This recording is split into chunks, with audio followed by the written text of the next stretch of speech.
Imagine a project so massive it aims to connect 150 countries, nearly 3/4 of the world's population.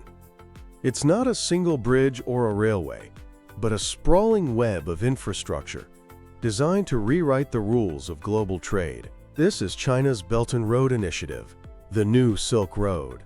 But is it a golden opportunity for global development or a geopolitical power play with hidden costs? Today, we're going to unravel the complex reality behind the largest infrastructure project in human history.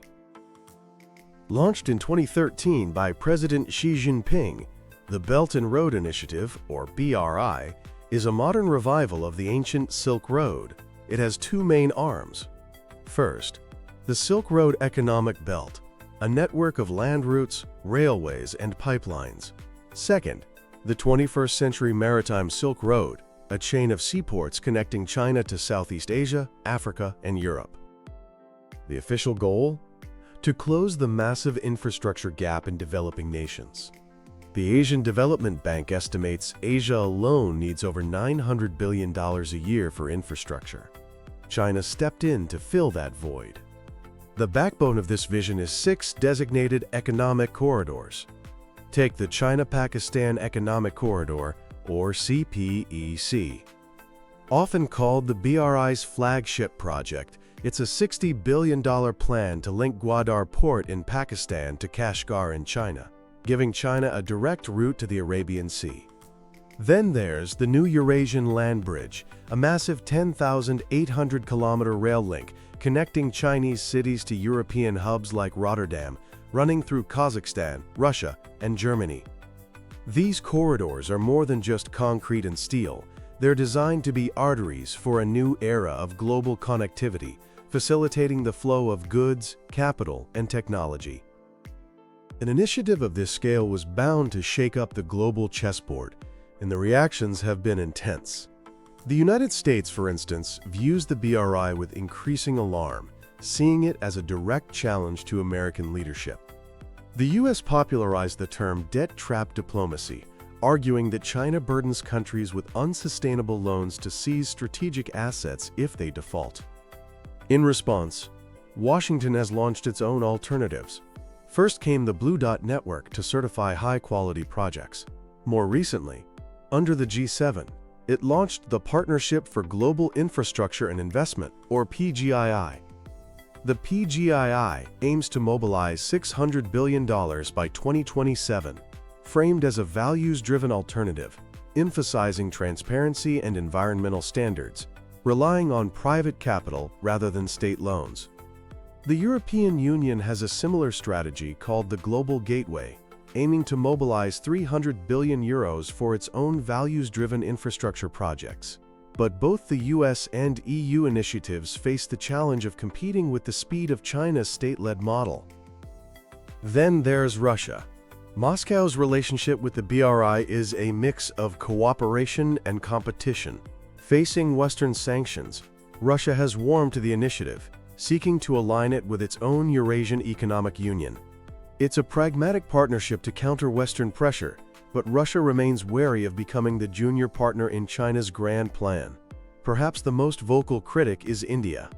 New Delhi's primary objection is that the China-Pakistan Economic Corridor passes through Pakistan-administered Kashmir, a territory India claims. Beyond this sovereignty issue, India is concerned about China's growing footprint in the Indian Ocean. In response, India is pushing its own connectivity plans and strengthening partnerships through the Quad, alongside the US, Japan, and Australia. Japan itself, a traditional giant in Asian infrastructure, has taken a nuanced approach. It competes with its Partnership for Quality Infrastructure, but also cooperates with China on a case-by-case basis, trying to influence BRI projects to meet international standards. This complex web of reactions shows the BRI isn't just about economics. It's a central piece in a new era of great power competition. So what's happening on the ground? The economic story of the BRI is one of major triumphs, but also intense controversy. A World Bank report estimated the BRI could lift over 30 million people out of moderate poverty. And there are clear success stories. Take the China-Laos Railway. Inaugurated in 2021, this railway has transformed landlocked Laos into a land-linked hub. It has slashed transport times and cut export costs for farmers by up to 40%, boosting tourism and investment along its path. Another example is the port of Piraeus in Greece. An investment by a Chinese shipping company revitalized the decaying port during Greece's financial crisis. It's now one of the busiest ports in the Mediterranean, creating thousands of jobs. But these successes are shadowed by the debt trap debate.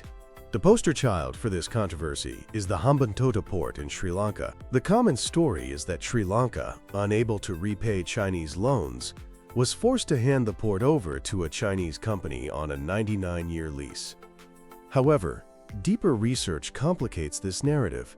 Many studies show the project was pushed by Sri Lanka's government, not Beijing, and Chinese loans are only a small part of Sri Lanka's total foreign debt, most of which is owed to Western capital markets. The lease wasn't a direct asset seizure. It was a commercial deal that gave Sri Lanka over $1 billion to shore up its finances. While the debt trap label might be a geopolitical tool, the underlying issue of debt sustainability is very real. Similar concerns have been raised about projects in Pakistan, Montenegro, and Kenya, where massive Chinese loans have raised questions about economic viability. This entire enterprise is financed by new institutions, like the Asian Infrastructure Investment Bank, or AIIB, and the state-owned Silk Road Fund, created by China specifically to fund these ambitious projects. Over the last decade, the BRI has evolved beyond just ports and railways. China has expanded its scope to create a more sophisticated global strategy. There's the Digital Silk Road, which involves building fiber optic cables, 5G networks, and data centers. While this helps bridge the digital divide, it also raises Western concerns about data security and surveillance. Then, gaining momentum during the pandemic, came the Health Silk Road.